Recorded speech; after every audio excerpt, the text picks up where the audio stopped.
I know that you're very attached to your pets. That's Lucky, and what's the other guy name? I forgot. Bark. Okay. Bark. So, yeah. He's named after Charles Barkley. Barkley. Oh, okay. Okay.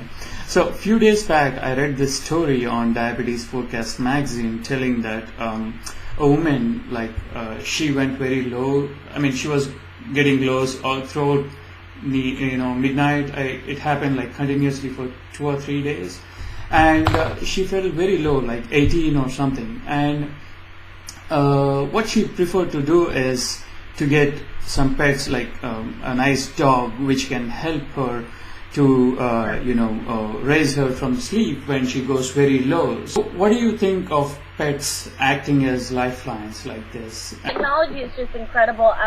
They can train diabetic dogs, like you have seeing eye dogs and you have other dogs for seizure disorders and other medical conditions, and they can train them now for diabetes. And I actually met a dog, I guess last summer, I met a dog at PetSmart, and it was an elderly woman and her husband, and she was diabetic, and she had hypoglycemic unawareness, so she didn't feel her lows coming. So they paid, it was very expensive, but they paid this dog, paid to have this dog trained, and he would touch her hand when she was low. And I didn't believe that, but we were in PetSmart, and I was with my boyfriend at the time, and she was like, try it. And so the dog came up, and he sniffed me, and he touched my hand. And I checked my blood sugar, and it was 68, which is not crazy low, but it's kind of low. And that made me a believer right then and there. And I don't think I blogged on it, but I know I put it all over Facebook. It was kind of surreal to know that they could train dogs. And so when I started looking into it on the internet, there's several locations across the country that they train them. Exactly. And they train them, like you said, based on your body secretions, because when you're high or low, you emit like a certain scent. I think it's for your hormones or for some other things. I know if you have ketones, you emit a certain scent. And they train the dog to smell those scents. A few days back, you had devastating tornadoes in northern Alabama, where you guys are living right now. So I know that you guys went through a lot of devastation. So what kind of, you experienced this firsthand, and what kind of steps that one diabetic needs to take to face such a natural disaster? That's one. Research Foundation KURF office to put together a disaster preparedness plan for type 1s and their families. I've been working on that for a couple weeks now. I wasn't really prepared. We're in the edge of Tornado Alley here, and I have been most of my life, and it's just not something you ever really think can happen to you. I go to my hallway closet, but that's about all I do. I've never really been terrified until I saw what they did this last time on April 27th. But I don't have extra supplies. I'm really bad to let my insulin go down until I'm out, and then I order more. I don't keep a stockpile of syringes. I don't keep a stockpile of test strips or glucose tablets, or I just have what I need in the moment. And that was probably the biggest thing that the tornadoes kind of taught me in terms of diabetic supplies is you always need to have extra. You always need to have extra, because you don't know, you could break a bottle, so many things could happen. And even though we get very lax and very complacent, I do, knowing the pharmacy is 24 hours, knowing I can order my insulin from my iPhone, you just get really lackadaisical about that stuff. And so I've learned to order my 3-month supply and make sure I have it before I'm out. Same goes for like my Dexcom supply, stuff like that, because that's mail order. Also with food, when you don't have power, and that was the bigger thing here after the tornadoes, after I realized I was fine, is we didn't have power for 6 days. So that means no cold anything, no meat, no cheeses, nothing like that. So I was eating carbohydrates and snack food, junk food.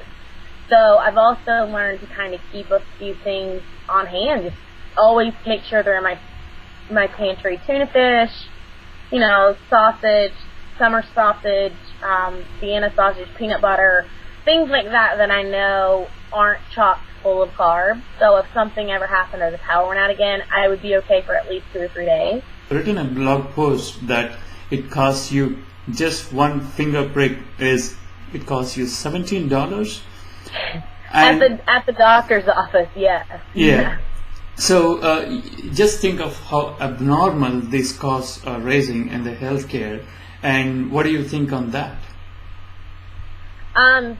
I've tried to, because I'm a journalist, I've tried to stay out of like the national healthcare debate where politics are concerned. I definitely have opinions on it, don't get me wrong. But as my role as a journalist, I've tried to kind of stay out of the political scene. But I see an endocrinologist, I see a specialist. For me, I need that. I need to go every 3 months. I need to do those testings. But yeah, when I pay $100 for a box of strips, and that's 100 strips. So ideally, that's $1 a strip is what I pay. You know, my insurance pays, fortunately, but that's what it would cost. Is $1 a strip, and so the meter, give or take, $40. You know, alcohol swab lancets, those aren't a high cost. So you got to think, at best, we're talking $2 every time I prick my finger. So to go to the endocrinologist and to get a bill in the mail and look at that bill and see that it's $17. That's very costly. Blows my mind. I understand there's a process. I understand, you know, the doctor needs to make a living, and I understand all of that. But it's just, to meet people who don't have insurance, to meet people who have this disease, and it's not like you can't just skip your medicine. I mean, if you're a type 1 diabetic and you don't take your insulin, you die. Exactly. It's that plain and simple. It's not like I can skip an allergy medicine and sneeze the next day. That's not how it works. Okay. And you said that, can you list out some of the resources when you don't have insurance? What are some of the resources that help you? Yeah, I know JDRF, which is jdrf.org. I know that they have a list. They also offer TrialNet, which is you can sign up to be part of a trial, and they'll cover costs there sometimes. The best, most comprehensive list I've ever found is at ADA, and I would have to look up that website. I'm not sure exactly. I want to say it's ada.org, but it's stopdiabetes.org, I believe. Oh, okay. I think it's stopdiabetes.org. But ADA has a really great comprehensive list, too, and they have a lot of 100 numbers listed with theirs. Look up, the best advice I can have is look up the maker of your, whatever the medicine is. Like Sanofi Adventus is one maker, Eli Lilly. Look up those makers on the internet, and then once you find them, you can usually find a PPA, which is a prescription partnership assistance. They call it different things. As far as other medicine goes, sometimes they're considered a discounted, like a $4 prescription at the pharmacy, but always ask the pharmacist. If you can go to the doctor, ask the doctor. Also, most communities have a health department or a free medical clinic. And so the health department is a great resource to start. They a lot of times will have supplies that they can give you at a discounted rate. They also have a lot of resources as far as phone numbers and pharmaceutical companies who can help you out to go through. So always check your local health department and check your community to see if there is a free medical clinic. Oh, okay. Thank you for those resources. And the last question for you is, what are the things that you learn hard way? Yeah. That's a loaded question. I'll tell you what I struggle with more than anything else. It's just the constant up and down. I don't mind not being able to eat things sometimes. I don't mind the shots. I don't mind the finger pricks. All that. You do it so frequently, it really doesn't even register sometimes. Like, I'll give a shot, and then 5 minutes later, I'm like, did I give insulin? I can't remember. That all comes and goes. It's the yo-yo. You know, it's the looking at my CGM at the end of the day and just seeing, like, ups and downs, you know, and that's all it is. I feel like that's my life, avoiding a high, avoiding a low. And sometimes that gets really, really overwhelming. I've tried really hard not to let diabetes stop me from anything. Anything I've truly, truly wanted to do, I've been able to do. And that's really, really important to me.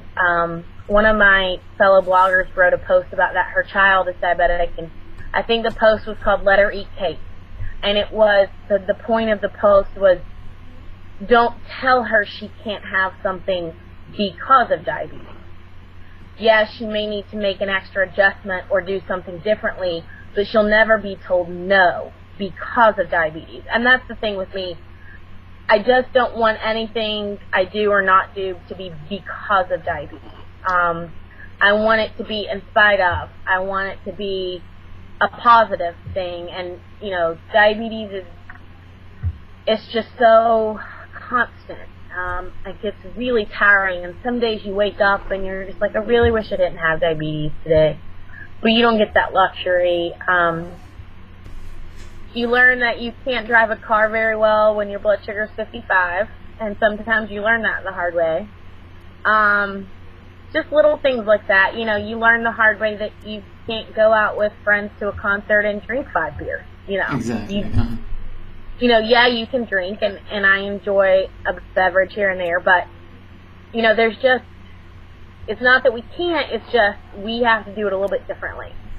You know, I can have pizza, but I have to have pizza within, you know, certain kind of guidelines, you know, and so it's not that I can't, it's just that I have to do it a little bit differently, and that's kind of hard. I'm a little bit stubborn, and so that's been kind of a rough adjustment, but I never was told no very well. Thank you so much, Victoria.